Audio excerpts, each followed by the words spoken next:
My earliest memory is riding in my grandfather's boat, arm over the side, hand in the spray. I've spent much of the rest of my life chasing this feeling. All of that has led to this, the wooden boat experience.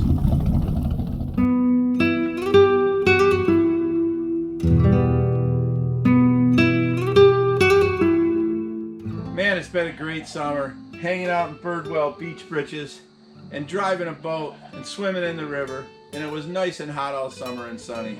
But now it's time to... Hey, how did I get here? Oh no, not this guy again. Okay, that's better. It's time to get back to work on these boats, in this boat shed that I love. Speckles, where'd you go? Get over here. Speckles is ready too. Let's get to it. Another thing that I want to get started on this week is where this garboard meets the keel. So there's a joint here, and these joints are prone to leaking because you've got plywood and you've got solid wood. So this is going to swell and expand and contract with the water situation a lot more. Plywood obviously is made to not expand and contract and stay very stable because each layer is turned with a grain a different direction. So each layer is opposite 90 degrees.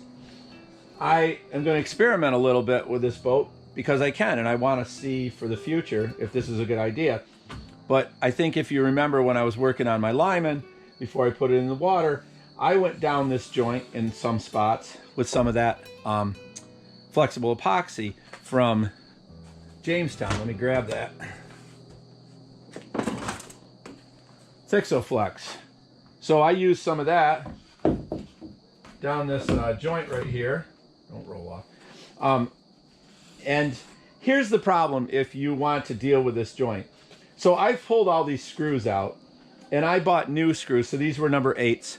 I bought number 10s, the same length. But I'm going to go through with a countersink, and I'm going to drill each one of these to countersink it for a 10.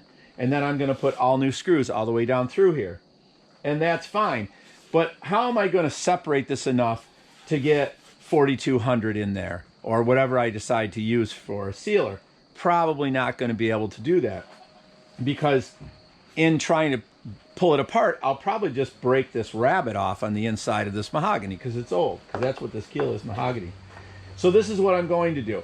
If I went through with 4200, or God forbid 5200, and ran it down this joint and then took my finger or a spreader or something and smoothed that out, anybody that's done that before knows what's happened. Eventually, when you do that smooth and give it a feathered edge, it peels off. It just doesn't stick right. You'll be able to, in a year or two, just go like this and grab this end and pull it all the way down. It'll be one long string of 4200 or 5200. 5200 is going to last a little longer because it's more adhesive. But I put this on the lineman, and I've been very happy. It's definitely reduced the amount of water that came into that boat initially and over the summer. So I want to know if this is the right thing to do. So I'm going to go down through here, and I'm actually going to make sure this is super clean. And I don't want to make a bead that's making a fillet here. I want it to go down in there. So I'm going to put a new tip on, because you have to with that, a very small hole, force that down in there, and really not have any extra. And then I'll put all these screws in, then I'll fair this off. And I think that's going to do it for me. And then we'll see 2-3 years down the road what happens. Did it work well, or didn't it work well? It can't be any worse than the 4200 or 5200 or even life caulk. None of those, because life caulk you have to force against. Life caulk does not grab the wood by itself. If you don't push it a little bit into this, it'll peel off pretty quick. If you push it down in, it'll probably last a while, but it's not going to last as long as this epoxy. And truthfully, as old as this garboard is, and as old as this keel is, other than where I replaced this here, it's not going to last 20 more years probably anyway if this doesn't work. So worst case scenario is I have to replace the garboard or replace the keel, and I deal with the epoxy then. I peel it off, or I scrape it off, or I grind it, whatever I have to do. I'll cut it off and get rid of it. It's not going to be any worse than any other job I had to do on this boat previous to this. So that's my plan.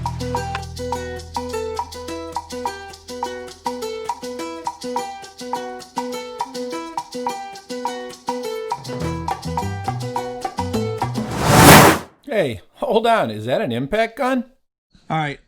As a rule, I haven't done this before on the channel, but I did use this gun with the Frierson bit to tighten those screws in, these screws here. But I did not tighten them all the way. I finished off by hand, so I didn't over tighten them, I didn't strip them, and I kept a lot of pressure to it so I didn't strip out the Frierson heads. Somehow I got to save my wrists and hands a little bit. I've definitely been abusing them lately, so this is one of the things I've got to do to make sure that I'm okay.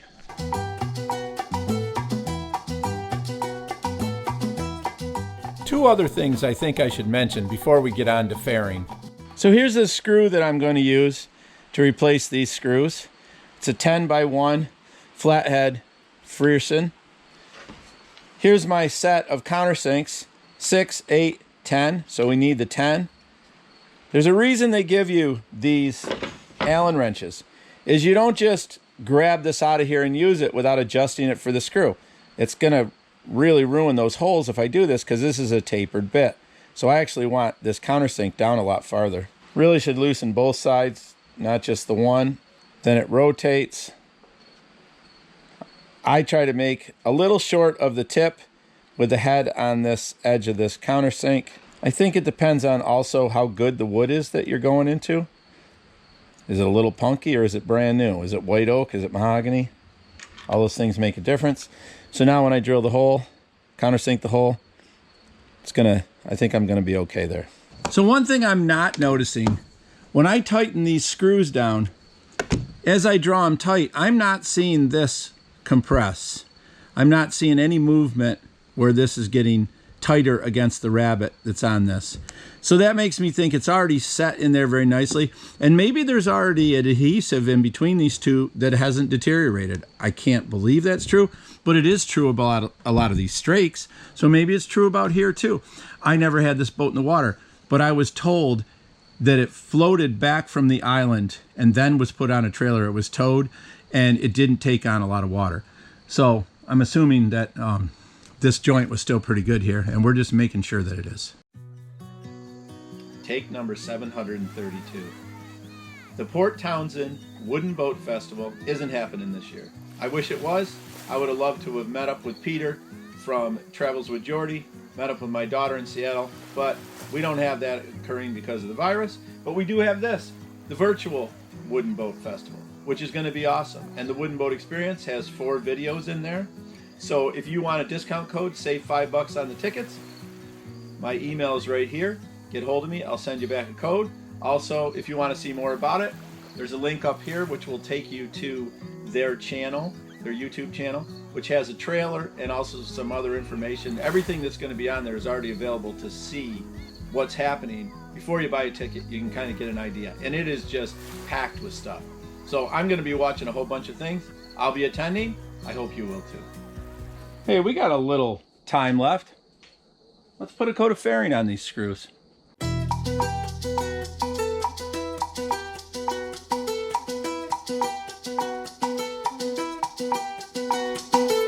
It wasn't all work this week. I rode down to a social distance outdoor dinner and back barely before dark. Also around Oak Island where these two Garwoods are sitting. I hope to have them on next week in detail. Whether I'm rowing or powerboating, you can always follow me on mapmytracks.com or the Map My Tracks app. I also introduced more people to the river, Chippewa Bay, and Singer Castle on Dark Island, using the Lyman during a fall-like morning.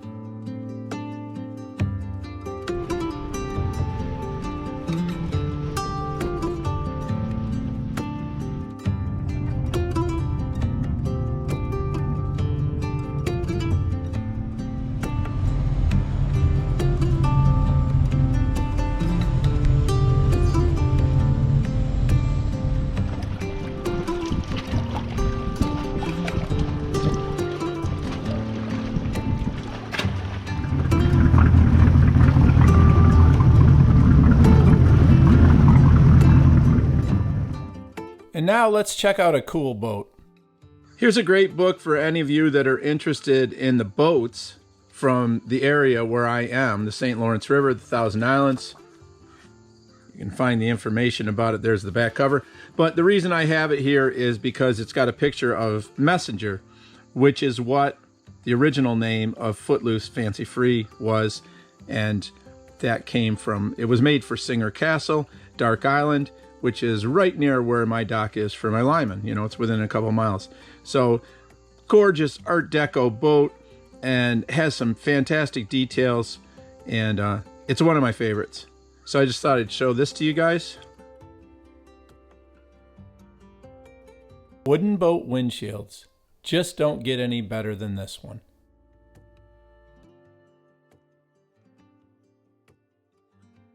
Here is another book that I've been really immersed in this week.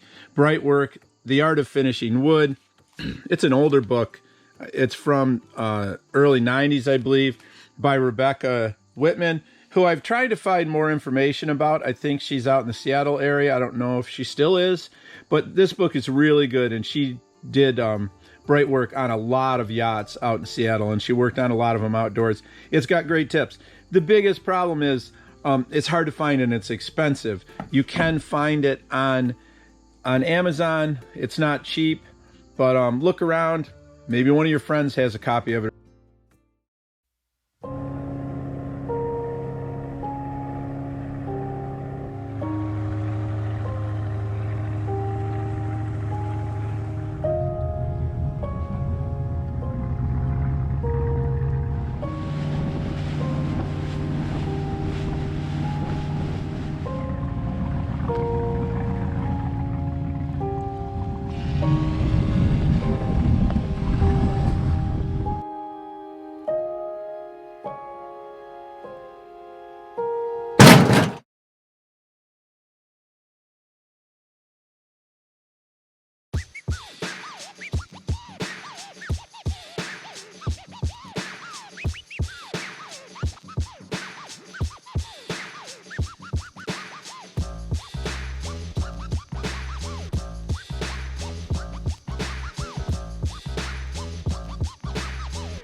We reached 1,500 subscribers this week.